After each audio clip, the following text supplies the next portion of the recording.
আসসালামু আলাইকুম ওয়া রাহমাতুল্লাহি ওয়া বারাকাতুহু। ইন্নাল হামদালিল্লাহি ওয়াহদা ওয়াস সালাতু ওয়াসসালামু আলা মান লা নাবিয়্যা বা'দা আম্মা বা'দ। দূরের এবং কাছের যে যেখান থেকে দেখছেন সকলের প্রতি হিজরি নববর্ষের শুভেচ্ছা ও মুবারকবাদ জানিয়ে শুরু করছি আজকের আলোচনা। সম্মানিত ভিউয়ার্স, আল্লাহ রাব্বুল আলামিন তিনার হাবিব সাল্লাল্লাহু আলাইহি ওয়াসাল্লামকে দুনিয়াতে প্রেরণ করার পরে তিনার সমস্ত সাথী সঙ্গী, এক কথায় যে সকল সাহাবী আমার রাসূলের কাছে এসেছেন, সাহাবী হয়েছেন, সমস্ত সাহাবীদের মধ্যে আল্লাহ রাব্বুল আলামিন তিনার হাবিবকে দিয়ে কোন সাহাবীর মর্যাদা কতটুকু, কে ওপরে কে নিচে, কার মর্যাদা কত বেশি, এটা ভাগ তিনি করে যান নাই।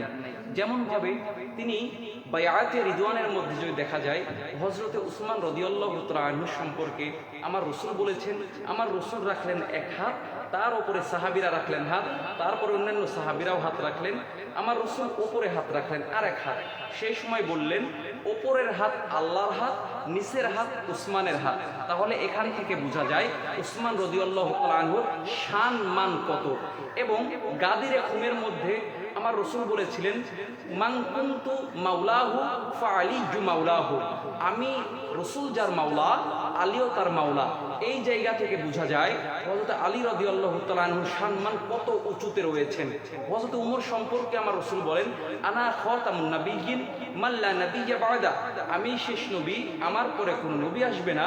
যদি নবী আসতো, সেই নবীটা হয়তো হযরত উমর রাদিয়াল্লাহু তাআলা আনহু। এবং আবু বকর সিদ্দিক রাদিয়াল্লাহু তাআলা আনহু সম্পর্কে রাসূল বলেন, গোটা দুনিয়ার মানুষের আমলনামা যদি এক পাল্লায় রাখা হয়, আরেক পাল্লায় হযরত আবু বকরের যদি এক রাতের আমল রাখা হয়, আবু বকর সিদ্দিক রাদিয়াল্লাহু তাআলা আনহুর আমলনামার পাল্লায় ভারী হয়ে যাবে। তাহলে এখান থেকেই বোঝা যায় হযরত আবু বকর সিদ্দিক রাদিয়াল্লাহু তাআলা আনহুর শান মান আল্লাহ রাব্বুল আলামিন কত দিয়েছেন।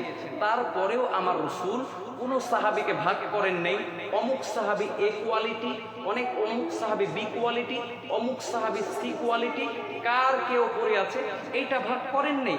কিন্তু আজকে আমাদের মধ্যে এই ফিতনা কারা লাগাচ্ছে, এই ফিতনার ইতিহাস যদি আমরা খেয়াল করি, তাহলে আমরা দেখব এই ফিতনার মূল উৎসে রয়েছে শিয়া সম্প্রদায়।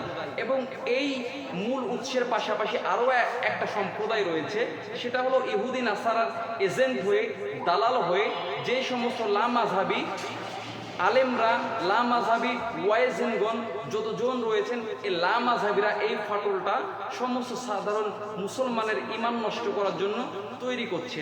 আল্লাহ রাব্বুল আলামিন যেন এইরকম ফিতনাবাজ থেকে, ফিতনা ফাসাদ থেকে আল্লাহ রাব্বুল আলামিন যেন আমাদের সকলকেই হেফাজত করুন। সকলে পড়ি আল্লাহুম্মা আমিন। আসসালামু আলাইকুম ওয়া রাহমাতুল্লাহি ওয়া বারাকাতুহু।